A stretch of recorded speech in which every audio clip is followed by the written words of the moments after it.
लेखपाल, ये शब्द सुनते ही ना अधिकतर कॉम्पिटिटर्स के मन में एक ही चीज़ आता था कि यार कब आएगी वैकेंसी, कब आएगी। फाइनली यूपी सरकार की मोस्ट अवेटेड वैकेंसी लेखपाल का नोटिफिकेशन आज जारी कर ही दिया गया। तो लेखपाल की तैयारी कर रहे सभी कॉम्पिटिटर्स के लिए तो बहुत बड़ी खुशी की बात है, और कुछ लोगों के लिए दुख की भी बात है क्योंकि उन्होंने पेट नहीं दिया, तो अब उन्हें अफसोस हो रहा होगा कि हमें पेट देना चाहिए था। साथ ही मैं आपको ये भी बताता चलूँ कि कुछ टीचर्स ऐसे भी हमारे यूट्यूब चैनल पे जो आपको लेखपाल एग्जाम की तैयारी करवा रहे हैं, और साथ ही साथ हर एक सब्जेक्ट में, चाहे वो जीएस हो, चाहे मैथ्स हो, चाहे रीजनिंग हो, या current affairs, main current affairs, सब चीज़ आपका कवर होगा इसमें, और विश्वास मानिए सिलेक्शन होगा आपका। तो बिना देरी किए हुए चलिए देखते हैं लेखपाल का नोटिफिकेशन। तो चलिए हम इसके ऑफिशियल नोटिफिकेशन के पेज पर आ गए हैं। देखिए यहाँ पे दिया हुआ है, उपरोक्त विज्ञापन के सापेक्ष आवेदन व फीस जमा करने की अंतिम तिथि 28 जनवरी 2022 है। इस तिथि के बाद कोई आवेदन फीस स्वीकार नहीं होगी। तो आपको एक काम करना है ना कि आपको ऐसी नौबत आने नहीं देनी है, आप पहले ही फॉर्म भर लीजिए जिससे कि आपको इसका सामना ना करना पड़े। इसके बाद एक चीज़ और दी गई है, आप देख लीजिए, बैंक से शुल्क का समायोजन 28 जनवरी तक अथवा इसके पश्चात 7 दिवस के अंदर 4/2/2022 तक अनिवार्य रूप से करा लिया जाए। ठीक है, तो फीस जमा करने की जो अंतिम वो मिलती है वो हमें 4 फरवरी तक मिलती है। ठीक है, लेकिन जो आप कोशिश कीजिएगा 28 तारीख से पहले पहले आपकी फीस जमा हो जाए। देखिए आता है आवेदन की प्रक्रिया। देखिए आवेदन प्रक्रिया के बारे में हम यहाँ पे नहीं बताएंगे आपको, ठीक है। आवेदन प्रक्रिया 7 तारीख को स्टार्ट हो रही है, और जैसे ही ये स्टार्ट हो जाएगा उसके लिए हम आपके लिए एक अलग से वीडियो लेके आएंगे कि कौन से पॉइंट में क्या भरना है, क्या फिल करना है, क्या रिक्वायरमेंट्स हैं, हर एक चीज़ के बारे में बताएंगे। तो उसके लिए 7 तारीख का वीडियो आप जरूर देखिएगा। चलिए आगे देखते हैं।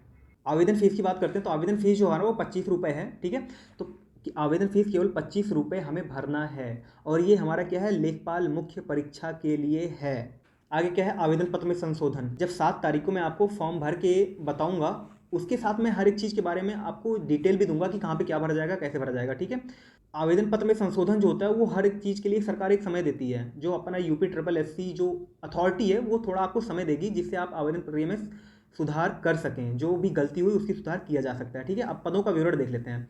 तो टोटल इसमें जो पद हैं, टोटल 8085 पद हैं। ठीक है, टोटल 8085 पद हैं, जिसमें से 798 EWS के लिए हैं। ठीक है, और जनरल की बात की जाए तो 3271 पद हैं। ठीक है, 3271 पद केवल जनरल के लिए आरक्षित हैं। ठीक है, इसके अलावा आप देख रहे हो सबकी पोस्ट है। OBC के लिए 2174 पोस्ट, अनुसूचित जनजाति के लिए 152, और अनुसूचित जाति के लिए 1690 पोस्ट हैं। तो और लास्ट में क्या दिया, अस्थाई अस्थाई। कुछ लोग ऐसे होते हैं जो परेशान हो जाते हैं, इस चीज़ को देख ले कि कहीं ये अस्थाई पोस्ट तो नहीं। आप ऐसा बिल्कुल मत सोचिएगा कि ये एक अस्थाई पोस्ट है, ये अस्थाई पोस्ट नहीं है। वीडियो का सबसे मेन पार्ट, इस नोटिफिकेशन का सबसे मेन पार्ट क्या, क्षैतिज आरक्षण। इस पे ध्यान दीजिएगा। क्षैतिज आरक्षण किसके लिए क्या क्या है, देख लिए। स्वतंत्रता सेनानी के लिए जो आश्रित हैं उनके लिए 149 पोस्ट है। ठीक है, उनके लिए 149 पोस्ट है। बधिर एवं श्रवण शक्तिमान के लिए क्या है, 102 पोस्ट है। ठीक है, आगे देखते हैं। कुछ बौनापन, एसिड आक्रमण अटैक जिनको वो होता है, मांसपेशी दुष्पोषण, इन सब के लिए 122 पोस्ट। यहाँ पे मेन क्या देखना है, हमें महिला देखना है। महिला के लिए जो आरक्षित पोस्ट है वो 1604 है। जो भी महिला है वो उनके लिए 1604 पोस्ट के लिए वैकेंसी है। अगर वो अच्छे से प्रिपरेशन करती है तो ये एग्जाम उनके लिए कोई बहुत बड़ा नहीं होने वाला है, उनके लिए बहुत ही आसान होने वाला है। ठीक है, और भूतपूर्व सैनिक के लिए आप देख रहे हो 387 पोस्ट हैं। ठीक है, आगे देखते हैं। अनिवार्य अर्हता मतलब शैक्षिक अर्हता क्या होगी। ठीक है, तो इसमें सिंपल सी चीज़ है, आप देखिए। तो इसमें सिंपल ये ज़्यादा कुछ नहीं है, आप देख लीजिए आपके सामने ही लेखपाल के लिए क्या इन्होंने माना है कि इंटरमीडिएट की परीक्षा या सरकार द्वारा इसके समकक्ष कोई प्राप्त अन्य परीक्षा उत्तीर्ण होना चाहिए। जैसे अगर किसी ने हाई स्कूल के बाद ITI किया हुआ है या पॉलिटेक्निक किया हुआ है तो वो भी मान्य होंगे इसके लिए। और अधिमानी अर्हता में क्या है, देख लीजिए, प्रादेशिक सेना में न्यूनतम 2 वर्ष की अवधि तक सेवा की हो, या राष्ट्रीय कैडेट कोड NCC B प्रमाण पत्र प्राप्त किया हो। तो ये उनको क्या होता है, उनको थोड़ा रिलैक्सेशन दिया जाता है, उनके लिए प्रॉफिटेबल होता है। आयु सीमा की बात करें तो 18 से 40 साल, आपके सामने ही 18 से 40 साल। और सबसे बड़ी बात बताऊँ, इन सब एग्जाम्स की क्या बातें होती है, अगर किसी का भी नंबर सेम आ गया, मतलब किसी का नंबर 75 आ गया और एक का और नंबर 75 आ गया, तो इसमें किसको श्रेष्ठ माना जाएगा, श्रेष्ठ उसको माना जाता है जिसकी आयु, जिसकी एज ज़्यादा हो। ठीक है, जिसकी एज ज़्यादा हो उसी को श्रेष्ठ माना जाता है। अब देखते हैं हमारा जो अगला मेन चीज़ है। मेन चीज़ क्या है, चयन का आधार। चयन का आधार क्या होने वाला है, इसकी परीक्षा किस प्रकार से होगी, उसमें क्या पूछा जाएगा, ये उस चीज़ के बारे में दिखाता है। और सबसे बड़ी बात आपको बता दूं कि साक्षात्कार को बंद कर दिया है। आप तो जानते ही हैं साक्षात्कार को आज से लगभग 2 से 3 साल पहले बंद कर दिया गया था। लेखपाल में जो मेन चीज़ हमारे लिए रहने वाली है वो हमारी परीक्षा होगी, क्योंकि बिना रिटन एग्जाम पास किए हमारा कुछ नहीं हो सकता। इसलिए इसमें हमारे लिए सिर्फ 4 चीज़ें हैं जो हमें पढ़ना है, ठीक है। और इसके बारे में एक चीज़ बताऊंगा जो आपके लिए बहुत रामबाण साबित होगी। देखिए, पहले तो हिंदी, गणित, सामान्य ज्ञान, ग्राम समाज एवं विकास पढ़ना है, जिसमें सभी में 25-25 क्वेश्चन है और 25-25 नंबर के हैं।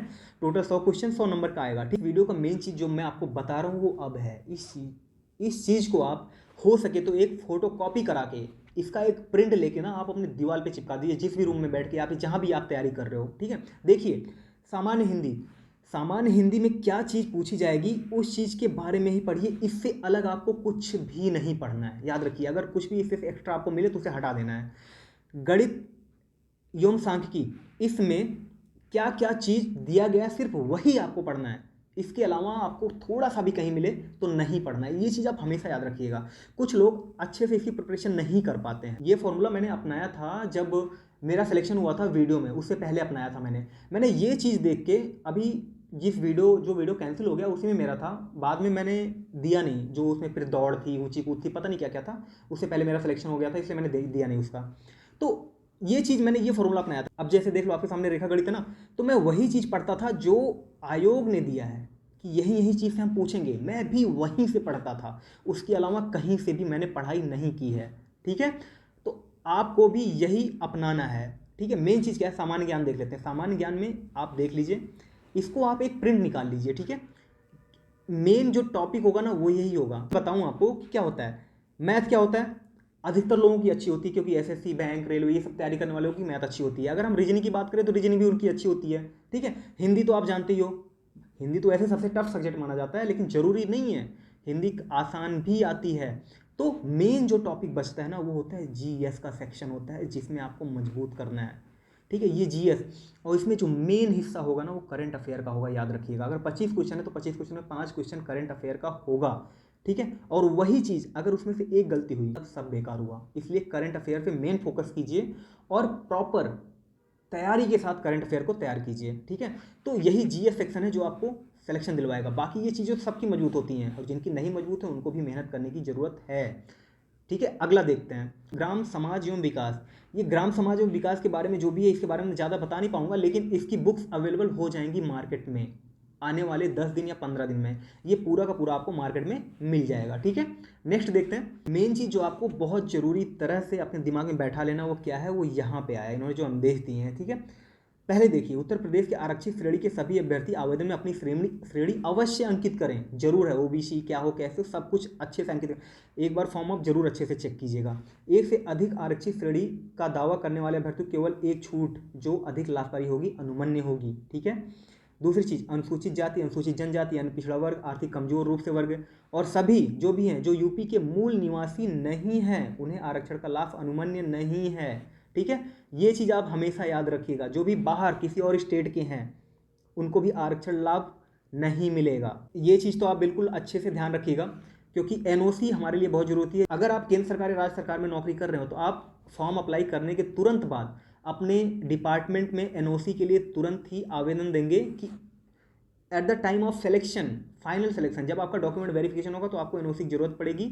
इसलिए, और याद रखिए एक चीज़ और, वहाँ पे आप अंडरटेकिंग भी एक दे देंगे। अंडरटेकिंग बहुत ज़रूरी है, ठीक है। अंडरटेकिंग बहुत ज़रूरी है कि लिख के, जब अगर मेरा सिलेक्शन ऐसा हो जाएगा तो मैं इस डिपार्टमेंट में काम करने के लिए बाध्य नहीं हूँ, ठीक है। इसकी एक एनओसी आप जरूर प्राप्त कर लीजिएगा। At the time of final selection, at the time of interview you have to submit this.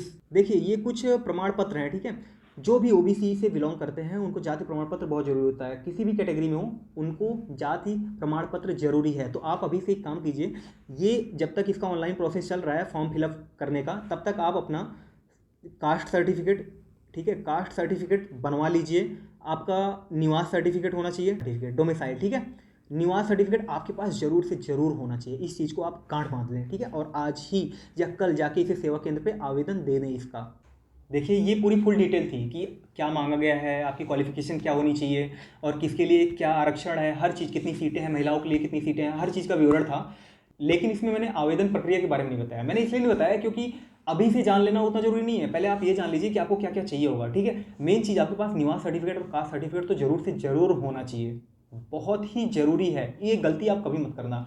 दूसरी चीज़, जिस दिन 7 तारीख से जब भी इसका आवेदन शुरू होगा उसके लिए एक हमारे से वीडियो लेके आएंगे और बताएंगे किस जगह पे क्या मांग रहा है और हमें क्या भरना है क्या नहीं भरना है, हर चीज़ के बारे में हम जानकारी देंगे।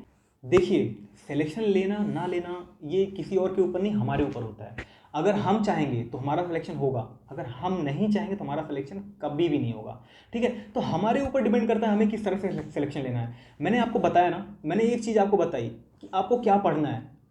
जो सिलेबस इन्होंने प्रोवाइड किया उससे बाहर का बिल्कुल भी नहीं पढ़ना है, चाहे कुछ भी हो जाए।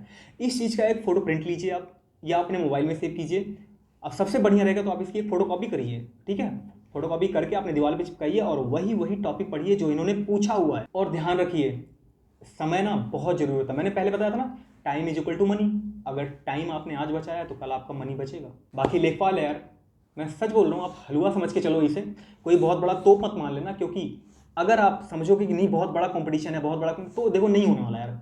मैं सच बताऊँ, कोई भी काम करो ना पॉजिटिविटी के साथ करो, एक सकारात्मक सोच होनी चाहिए आपके अंदर। आप सकारात्मकता लाओ अपने अंदर और इस चीज़ की तैयारी में आज से जुड़ जाओ और मिनिमम अपना एक टाइम टेबल बनाओ।